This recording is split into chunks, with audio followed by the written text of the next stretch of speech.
The corruption mod just got a update, and just to be clear, I'm not talking about the Pibby corruption, but rather the original corruption mod created by Phantom Fear. And this mod basically shows us a world in which a disease outbreak hits the FNF universe, and we get to see boyfriend, Pico, and girlfriend trying to survive while some of their friends and loved ones fall victim to the corruption. Now, as we go through this mod, I'm going to explain more about the corruption and how it affects people, while also explaining the lore and everything that is happening in the mod, starting with this cutscene.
Now, I need to explain a few things that happened here. You may be wondering why Pico seems to be like so angry with boyfriend, and the answer is really simple.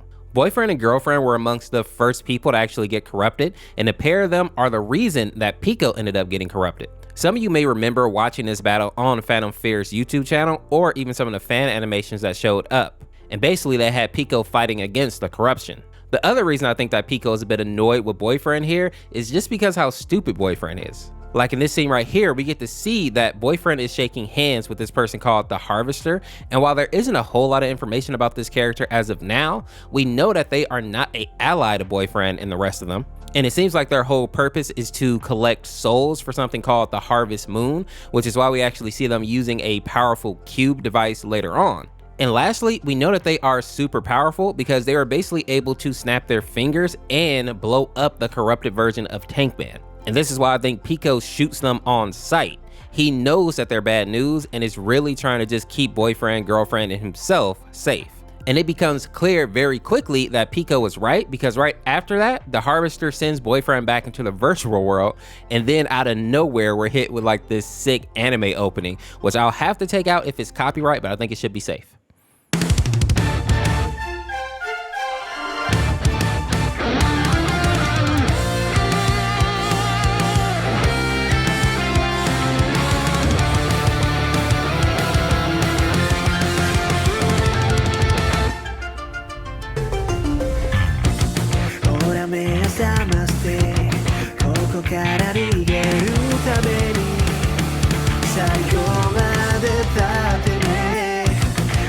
Nexus 進んじゃう Fire スを避けて走れ諦めないで呪われたらいいままでみたいに笑えないから Let's run away 道に迷ってもこの手を進んだ Cause I can't wait to fight Corruption is breaking our souls But I can't wait 新聞しかいない To stay alive The harvest moon rises will be free So for me still today 大空を見上げて倒れない僕らの ambition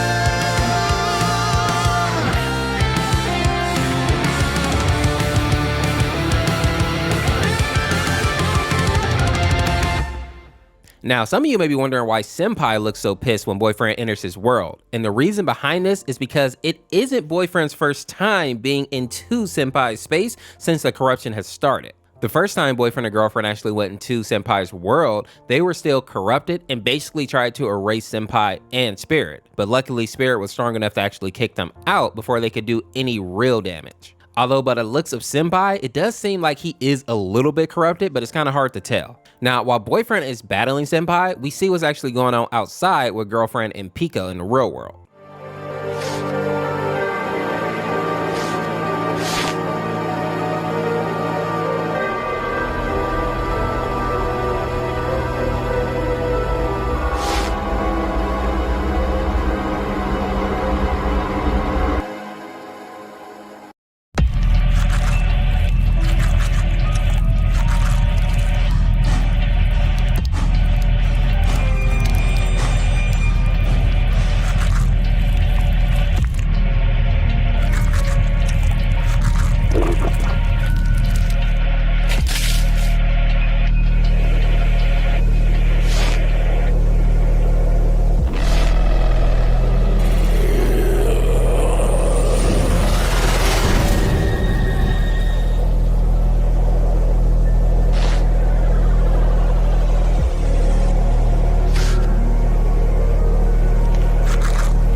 And as you can see, while Girlfriend is looking for Boyfriend, Mommy Mirrors is able to find her. And some of you may not remember, but Mommy Mirrors was corrupted while fighting against Pico, back when he was still infected, but no one was actually able to save her. And something else that I find sad about her being corrupted is that I feel like she's the only reason that they were actually able to get Daddy Dearest. Because back when he was fighting against the corrupted characters, he was holding his own pretty good until he saw that his wife was taken. And then you can see the moment he kind of gives up. And honestly, it was actually really sad to watch. And speaking of sad, we also get to see Skid here basically munching on his own mother, although I don't know where Pump is at this moment. If you remember, Pump was corrupted first, and since the boys are basically best friends, Skid decided to stay with Pump and be corrupted as well instead of leaving him behind.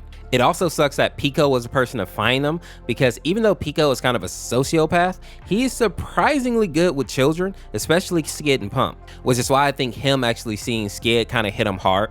And the last thing that I want to point out here is that we can kind of see how the Harvester uses that cube to collect the souls of the people here. After that cutscene, we slide back over here to Boyfriend, and now he's battling against Spirit, and I really love the visual of this fight scene, especially the fact that he's kind of like floating in this void battling against Spirit. And towards the end of their little battle, it looks like Spirit forcibly takes Boyfriend to another part of this virtual world. And then he basically tells Boyfriend that he's almost taken everything away from him, meaning that Boyfriend has basically taken everything away from this virtual world in which Spirit and Senpai reside. And I think what he's talking about specifically is how Glitch Boyfriend, or aka Corrupted Boyfriend, came into their world earlier on and basically messed everything up. Now their interaction ends with Senpai telling Boyfriend that he just wants to be left alone, and if Boyfriend ever comes back again, he will put an end to his life, which may be what the Harvester was planning all along when he sent Boyfriend into this space. We then see Boyfriend get returned to the real world, but I do want to point out that there is a bad ending where Boyfriend actually beats Spirit and Senpai and is able to delete them. And the cutscene for that looks like this.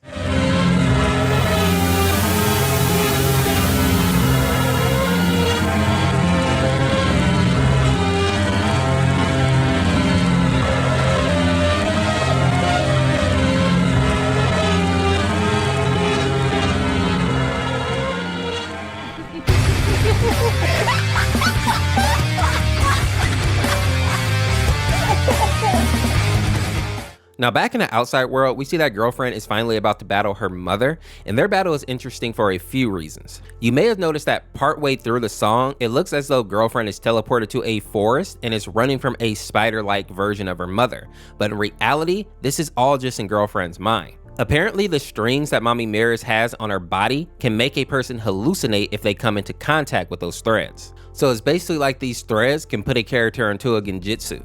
And in this case, the illusion is basically Mommy Mirrors making her daughter think that she is turned into this huge spider monster. But I think Girlfriend is able to fight against it a little bit because she's also a demon and is pretty powerful in her own right, although I don't think she's as powerful as her parents. And this is why we kind of see her floating in and out of the illusion in the real world, because she is able to fight back somewhat. But as you can imagine, by the end of the battle, we see that she has been completely covered by the threads and is completely lost in the illusion, which is why she runs by Boyfriend in this cutscene here.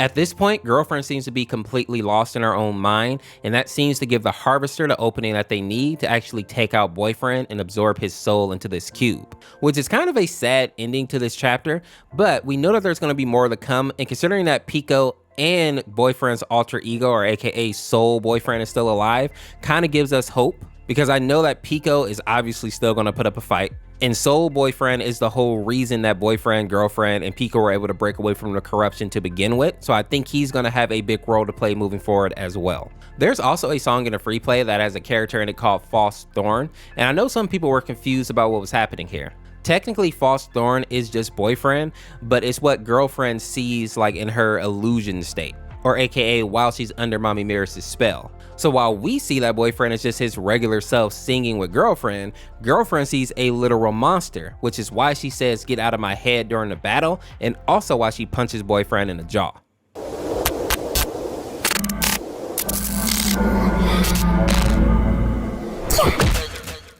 Now there's also a comic in this mod as well that you can kind of look at if you want to get more information about Soul Boyfriend. And when I say information, I guess just learn a little bit more about that character specifically and the way that they think.